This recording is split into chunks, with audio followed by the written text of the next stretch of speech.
Assalamualaikum warahmatullahi wabarakatuh.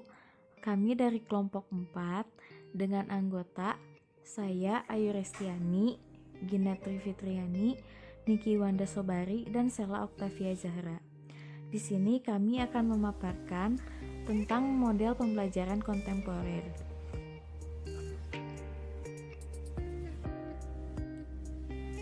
Model pembelajaran kontemporer adalah pembelajaran yang berdasarkan pada teori belajar konstruktivisme. Pembelajaran ini berfungsi membekali kemampuan siswa dalam mengakses berbagai informasi yang dibutuhkan dalam belajar. Maka sesuai dengan prinsip teori konstruktivisme, dalam pembelajarannya terdapat pergeseran antara fungsi guru dan buku sebagai sumber informasi. Di sini guru lebih berfungsi dalam membekali kemampuan siswa untuk menyeleksi informasi yang dibutuhkan.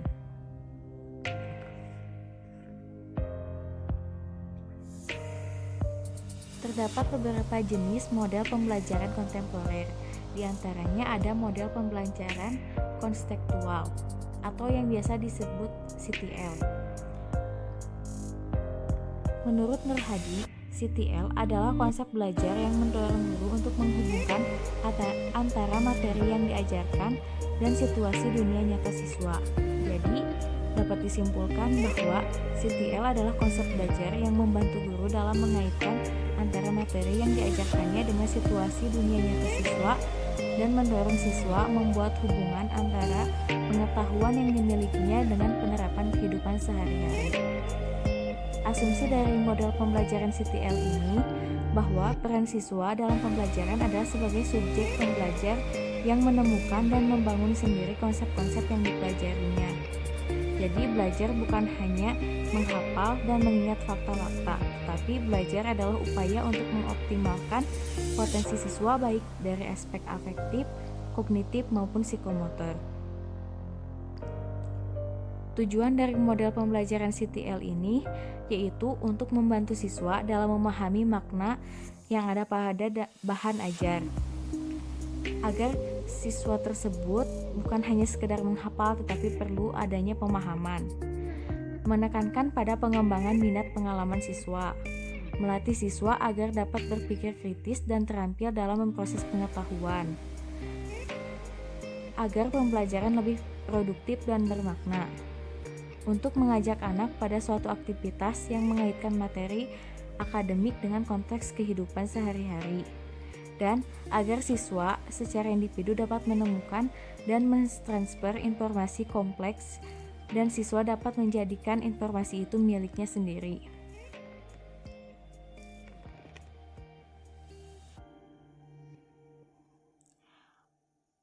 Menurut Supriyono, terdapat 3 prinsip model pembelajaran CTL, antara lain prinsip saling ketergantungan. Prinsip saling ketergantungan ini merumuskan bahwa kehidupan ini merupakan suatu sistem. Lingkungan belajar merupakan sistem yang mengintegrasikan berbagai komponen pembelajaran dan komponen tersebut saling mempengaruhi secara fungsional. Yang kedua ada prinsip diferensiasi. Prinsip diferensiasi ini merujuk pada entitas-entitas yang beraneka ragam dari realitas kehidupan sekitar siswa. Dan yang ketiga, ada prinsip pengaturan diri. Prinsip pengaturan diri ini mendorong pentingnya siswa dalam mengeluarkan seluruh potensi yang dimilikinya.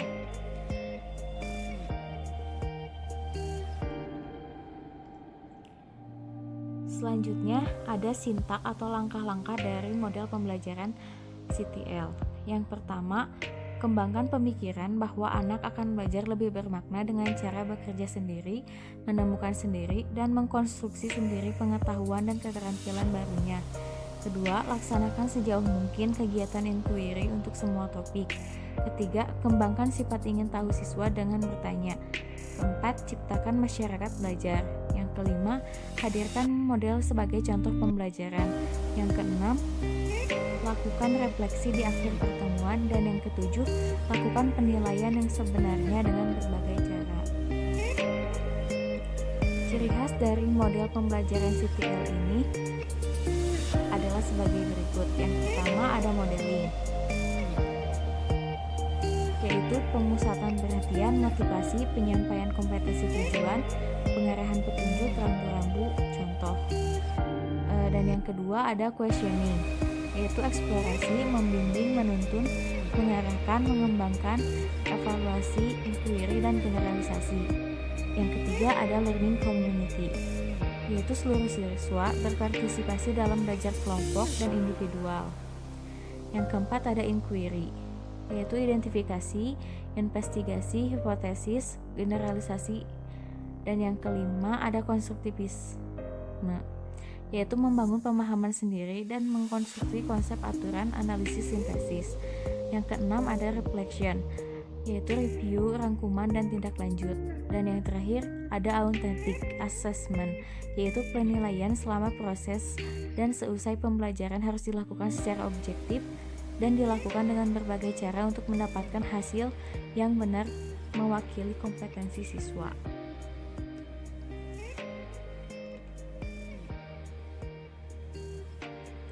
Selanjutnya ada model pembelajaran kooperatif. Cooperative learning adalah teknik pengelompokan yang di dalamnya siswa bekerja terarah pada tujuan belajar bersama dalam kelompok kecil yang umumnya terdiri dari 4-5 orang. Pembelajaran kooperatif ini menggalakkan siswa untuk berinteraksi secara aktif dan positif dalam kelompok. Pengelompokan siswanya dapat ditentukan berdasarkan atas minat dan bakat siswa, latar belakang kemampuan siswa, dan perpaduan antara minat dan bakat siswa dan latar kemampuan siswa.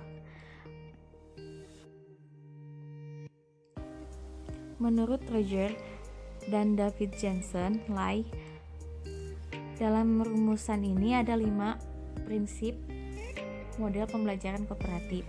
Yang pertama ada prinsip ketergantungan positif, yaitu dalam pembelajaran kooperatif ini, keberhasilan dalam penyelesaian tugas tergantung pada usaha yang dilakukan oleh kelompok tersebut. Yang kedua ada tanggung jawab perseorangan, yaitu keberhasilan kelompok sangat tergantung dari masing-masing anggota kelompoknya. Yang ketiga ada interaksi tatap muka, yaitu memberikan kesempatan yang luas kepada setiap anggota kelompok untuk bertatap muka dalam melakukan interaksi dan diskusi untuk saling memberi dan menerima informasi dari anggota kelompok lain. Yang keempat ada partisipasi komunikasi, yaitu melatih siswa untuk dapat berpartisipasi aktif dan berkomunikasi dalam kegiatan pembelajaran. Dan yang kelima ada evaluasi proses kelompok, yaitu menjadwalkan waktu khusus bagi kelompok untuk mengevaluasi proses kerja kelompok dan hasil kerjasama mereka.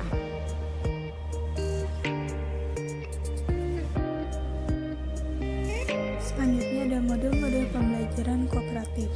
Yang termasuk pada model pembelajaran kooperatif yaitu ada Student Team Assessment Division, model Jigsaw, model investigasi kelompok, model Teams Games Tournament, dan model Max to Max. Model Student Team Achievement Division menurut Dian pada tahun 2011 adalah salah satu model pembelajaran kooperatif di mana siswa belajar dengan bantuan lembaran kerja sebagai pedoman secara berkelompok berdiskusi guna memahami konsep-konsep dan menemukan hasil yang benar. Dalam model ini, siswa dibagi menjadi kelompok beranggotakan 4 orang yang beragam kemampuan, jenis kelamin, dan sukunya. Guru memberikan suatu pengajaran dan siswa-siswa di dalam kelompok memastikan bahwa semua anggota kelompok itu bisa menguasai pelajaran tersebut. Semua anggota diberi tanggung jawab. Semua siswa secara individu diberi tes yang akan berpengaruh terhadap evaluasi seluruh kelompok, yaitu terdiri atas 4-5 orang. Setiap tim atau kelompok hendaknya memiliki anggota yang heterogen, baik jenis kelamin, ras, etnik, maupun berbagai kemampuan. Adapun prinsip-prinsip pembelajaran kooperatif STAD. Setiap anggota kelompok atau siswa bertanggung jawab atas segala sesuatu yang dikerjakan dalam kelompoknya. Harus mengetahui bahwa semua anggota kelompok mempunyai tujuan yang sama. Setiap anggota kelompok atau siswa harus membagi tugas dan tanggung jawab yang sama di antara anggota kelompoknya. Setiap anggota kelompok atau siswa akan dikenai evaluasi. Setiap siswa berbagi kepemimpinan dan membutuhkan keterampilan untuk belajar bersama selama proses belajarnya. Dan setiap anggota kelompok akan diminta mempertanggungjawabkan secara individual materi yang ditangani dalam kelompok kooperatif. Selanjutnya ada langkah-langkah pembelajaran kooperatif model STAD. Yang pertama, menyampaikan tujuan dan motivasi. Pembagian kelompok, presentasi guru, kegiatan belajar dalam tim atau kerja tim, kuis atau evaluasi, dan penghargaan prestasi tim. Selanjutnya ada model jigsaw. Model pembelajaran yang memfokuskan siswa pada kelompok belajar bersama untuk berkolaborasi menyelesaikan masalah dalam wadah kelompok kecil. Kunci tipe jigsaw ini adalah interdependence setiap siswa terhadap anggota kelompok yang memberikan informasi yang diperlukan. Artinya, para siswa harus memiliki tanggung jawab dan kerjasama yang positif dan saling ketergantungan untuk mendapatkan informasi dan memecahkan masalah yang diberikan. Tujuan dari model ini yaitu merupakan bagian dari pembelajaran kooperatif adalah peningkatan dalam keterampilan berbicara, menulis, dan membaca. Selanjutnya ada 4 prinsip dasar dari pembelajaran ini. Yang pertama ada prinsip ketergantungan positif, yaitu dalam pembelajaran kooperatif, keberhasilan dalam menyelesaikan tugas tergantung pada usaha yang dilakukan oleh kelompok tersebut. Keberhasilan kerja kelompok ditentukan oleh kinerja masing-masing anggota kelompok. Oleh karena itu, semua anggota dalam kelompok akan merasa saling ketergantungan. Yang kedua ada tanggung jawab perseorangan, yaitu keberhasilan kelompok sangat tergantung dari masing-masing anggota kelompoknya. Oleh karena itu, setiap anggota kelompok mempunyai tugas dan tanggung jawab yang harus dikerjakan dalam kelompok tersebut.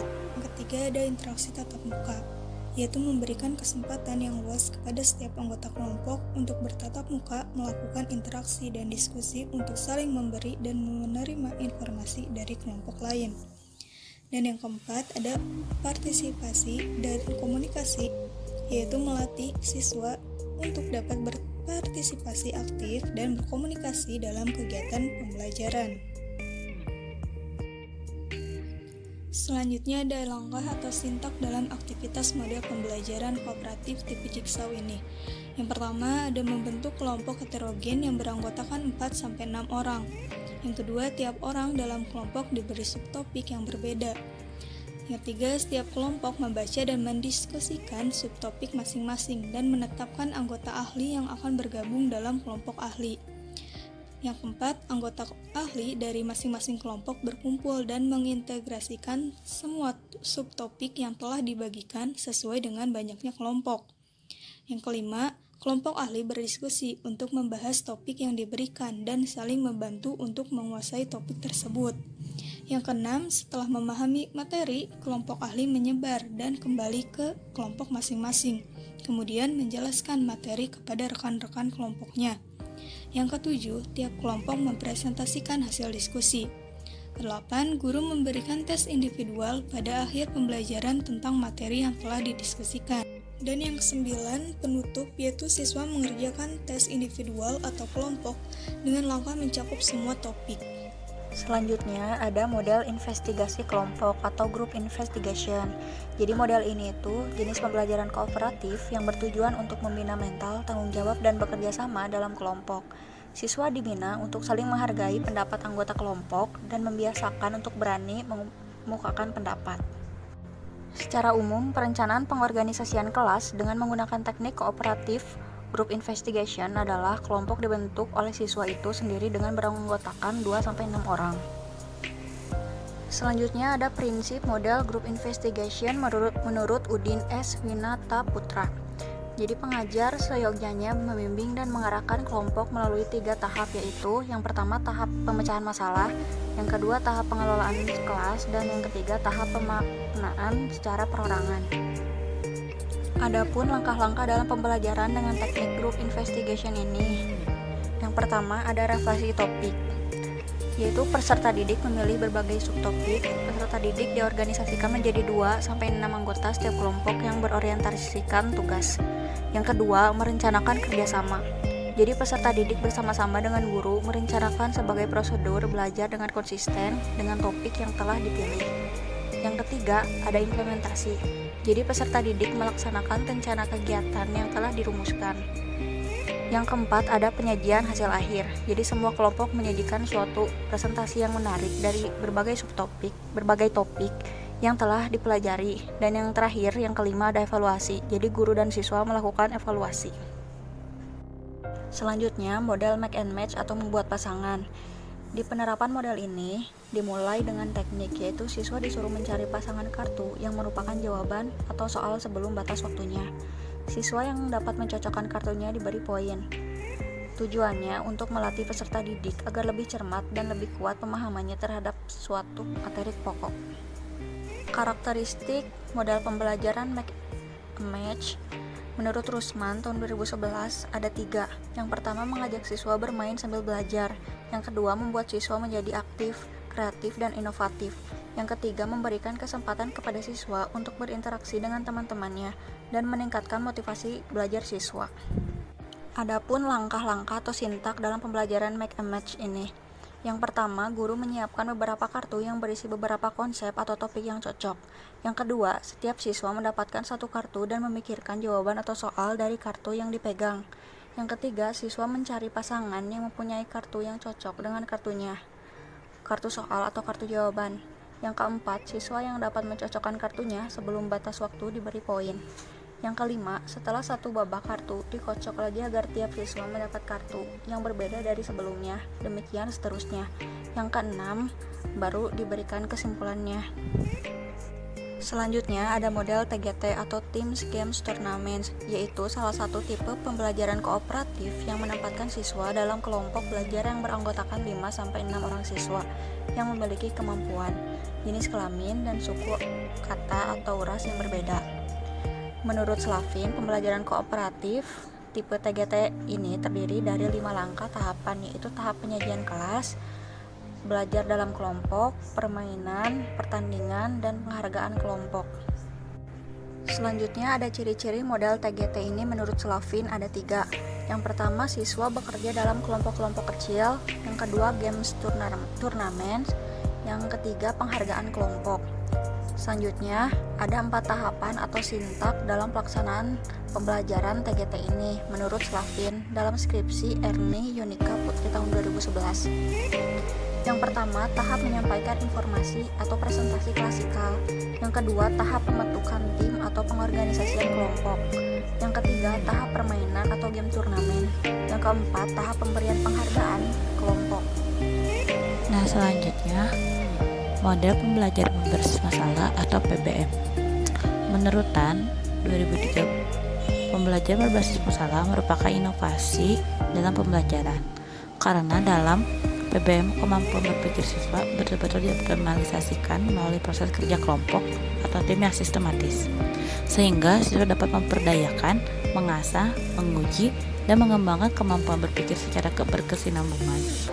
Peran guru dalam mode pembelajaran masalah yaitu sebagai fasilitator dan membuktikan asumsi, juga mendengarkan perspektif yang ada pada siswa, sehingga yang berperan aktif di dalam kelas pada saat pembelajaran adalah siswa. Dengan tujuan untuk menggali pengetahuan siswa lewat berbagai masalah yang ilmiah, dan diharapkan siswa dapat mahir lewat memecahkan masalah, memiliki cara belajar sesuai fashion sendiri, dan memiliki kecakapan berpartisipasi dengan tim atau kelompok. Juga memberikan kesempatan bagi siswa untuk melakukan penelitian dengan masalah yang nyata dan otentik. Nah, prinsip pembelajaran berbasis masalah ini ada 4. Yang pertama, mempunyai konsep dasar. Pembelajaran ini guru memberikan arahan, memberikan konsep, petunjuk, atau referensi yang diperlukan dalam mencari sumber pembelajaran. Yang kedua, pendefinisian pembelajaran. Guru memberikan letak masalahnya, setelah itu menjelaskan ke beberapa kelompok. Setelah itu, setiap anggota mengungkapkan pendapat, ide, dan tanggapan terhadap masalah yang sudah diberikan oleh guru.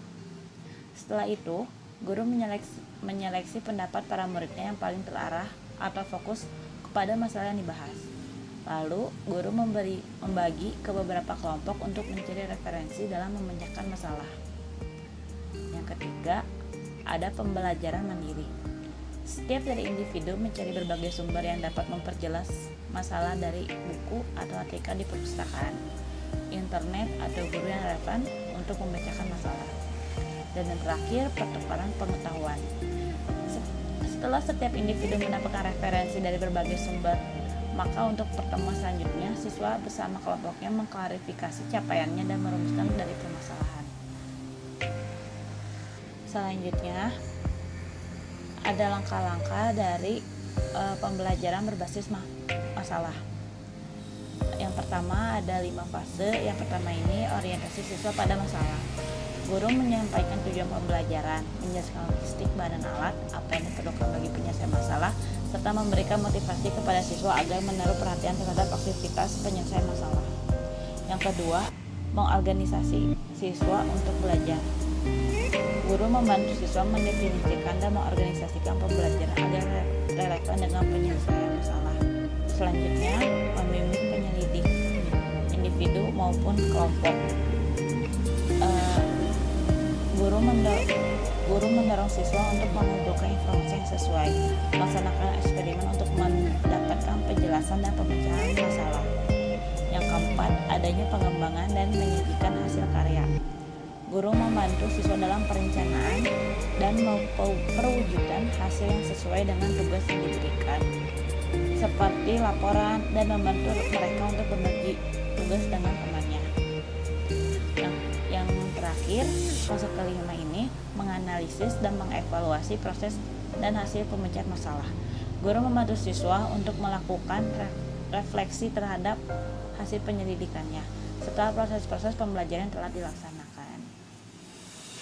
Nah, selanjutnya ada model pengajaran langsung.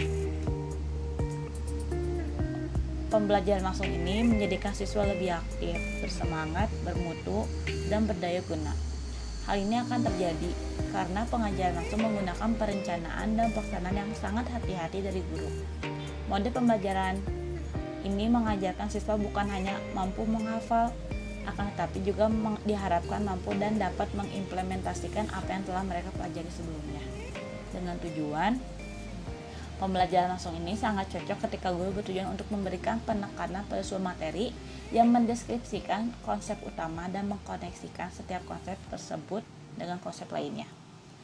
Saat guru berkenan untuk mentransferkan pengetahuan, skill, dan strategi yang mempunyai sistem yang pasti dan jelas, dilakukan untuk mengetahui kapasitas siswa dalam memahami skill dasar yang dibutuhkan dalam aktivitas siswa, seperti penuntasan masalah. Pembelajaran ini cocok digunakan apabila siswa bisa mengerti dengan alur presentasi, pemrosesan, pertanyaan, dan pelaksanaan. Dan model ini juga sangat bermanfaat untuk merangsang siswa terhadap suatu materi. Nah, adapun prinsipnya yaitu pembelajaran langsung ini menekankan tujuan pembelajaran yang harus berorientasi kepada siswa dan spesifik, mengandung uraian jelas tentang situasi penilaian atau kondisi evaluasi, dan mengandung tingkat ketercapaian kinerja yang diharapkan. Berikut adalah sintaks model dari pembelajaran langsung. Langkah pertama adalah menyampaikan tujuan dan mempersiapkan siswa. Guru diharuskan menyampaikan fokus dan tujuan pembelajaran kepada siswa. Guru menyampaikan materi apa saja yang harus dipelajari dan apa saja yang harus siswa lakukan dan kuasai. Yang kedua, mendemonstrasikan pengetahuan dan keterampilan. Mengulas kembali pemahaman siswa tentang materi yang telah dikuasai sebelumnya. Pada langkah ini, guru memberikan soal agar bisa mengetahui keterampilan dan pengetahuan siswa yang sudah dikuasai. Yang ketiga, membimbing pelatihan. Memberikan bahan materi ajar. Dalam sesi ini, guru memberikan materi dan mempresentasikan materi pembelajaran beserta contoh dan konsep peragamnya. Yang keempat, mengecek pemahaman dan memberikan umpan balik. Melakukan bimbingan. Bimbingan ini dilaksanakan dengan cara memberikan pertanyaan untuk menguji siswa dalam penguasaan sebuah konsep ilmu pengetahuan. Yang kelima, memberikan kesempatan untuk latihan mandiri. Siswa diberi waktu luang untuk mengasah materi. Pada sesi ini, siswa diberi waktu yang luang untuk mengasah materi, pengetahuan, dan keterampilan secara individu atau grup. Yang kelima, memberikan kesempatan untuk latihan mandiri. Pada sesi ini, siswa diberi waktu luang untuk mengasah materi, pengetahuan, dan keterampilan secara individu atau grup. Dan yang terakhir, strategi pembelajaran merupakan pendekatan dalam mengelola kegiatan. Dengan mengintegrasikan urutan kegiatan, strategi akan berguna dalam mengajarkan suatu topik apakah materi pelajaran tersebut disajikan pada siswa baik secara berorangan ataupun berkelompok. Selanjutnya adalah implementasi materi pembelajaran langsung. Bisa kita lihat ini adalah contoh dari LPP dari pembelajaran Penjaskes. Di sini standar kompetensinya mempraktikkan berbagai teknik dasar permainan dan olahraga serta nilai-nilai yang terkandung di dalamnya. Kompetensi dasarnya mempraktikkan variasi dan kombinasi teknik dasar salah satu permainan dan olahraga beregu bola besar lanjutan dengan koordinasi yang baik serta nilai kerjasama, toleransi, percaya diri, keberanian, menghargai lawan, bersedia berbagi tempat dan peralatan. Waktunya ada 2 kali 45 menit, jadi ini jelas, serta indikatornya dapat melakukan passing bawah dengan baik. Untuk mencapai indikator tersebut, siswa harus mampu melakukan passing bawah dengan baik. Dengan demikian, indikator tambahannya adalah menyebutkan urutan langkah melakukan gerakan passing bawah, memperagakan cara melakukan passing bawah dengan baik. Ini adalah salah satu contoh sintak yang ada di di RTP. Ada orientasi sehingga guru menginformasikan tujuan pembelajaran. Contohnya, anak-anak, hari ini kalian akan belajar dan berlatih passing bawah menggunakan bola voli. Setelah pelajaran selesai, kamu diharapkan dapat menyebutkan urutan langkah-langkah mempraktekkan gerakan passing bawah bola voli, memperagakan cara melakukan passing bawah. Dan selanjutnya, guru menginformasikan kegiatan yang akan dilakukan dan pentingnya mempelajari gerakan passing bawah yang benar.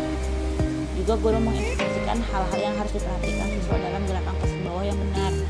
Nah, sintak dari prestasi ini, guru menunjukkan gerakan passing bawah yang benar dan menjelaskan langkah-langkah dan tata cara melakukan gerakan, kemudian menjelaskan langkah-langkah cara melakukan.